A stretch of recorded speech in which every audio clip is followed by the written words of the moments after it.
Suspense Audio presents the unabridged recording of The Shimmer, a novel by David Morrell. Performed by Phil Gigante. Author's note. The phenomena described in this novel appear on many nights outside the town of Marfa in West Texas. They were observed as long ago as when Native Americans occupied the area. No one has adequately explained them. Are not the days of my life few? Let me alone that I may recover a little before I go whence I shall not return, to the land of darkness and the shadow of death, the black disordered land where darkness is the only light. The Book of Job. Part 1. The Beckoning. Chapter 1. From 1,500 feet off the ground, the blue pickup truck looked like a matchbox toy.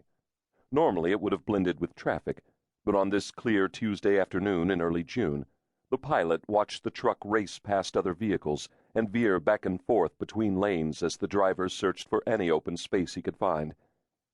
The aircraft, a Cessna 172, had high wings and a single propeller. Its pilot was a 40-year-old police officer named Dan Page.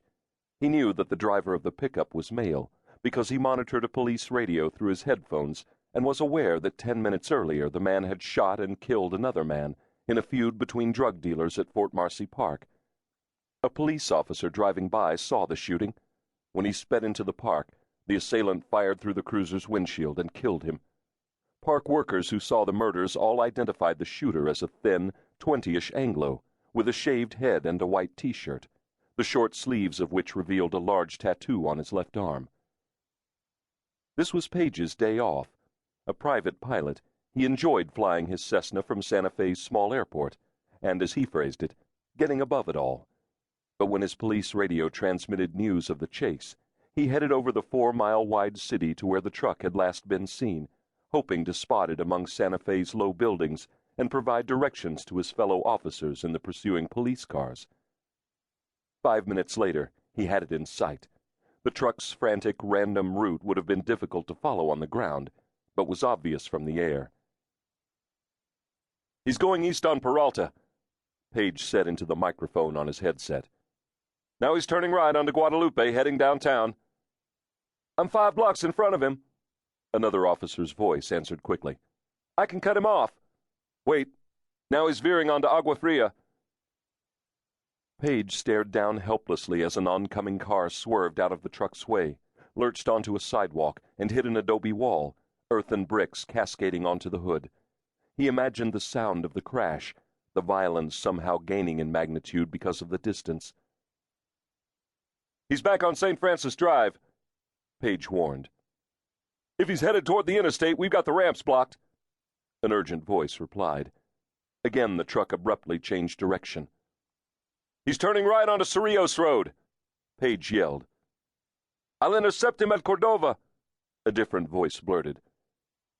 Peering down toward a crosswalk, Page noticed pedestrians scurrying to avoid the truck. A car was forced off the road. "Too late, he's past Cordova. We'll set up a roadblock at St. Michael's Drive. Better make it Rodeo Road. He's driving so fast you won't have time at St. Michael's."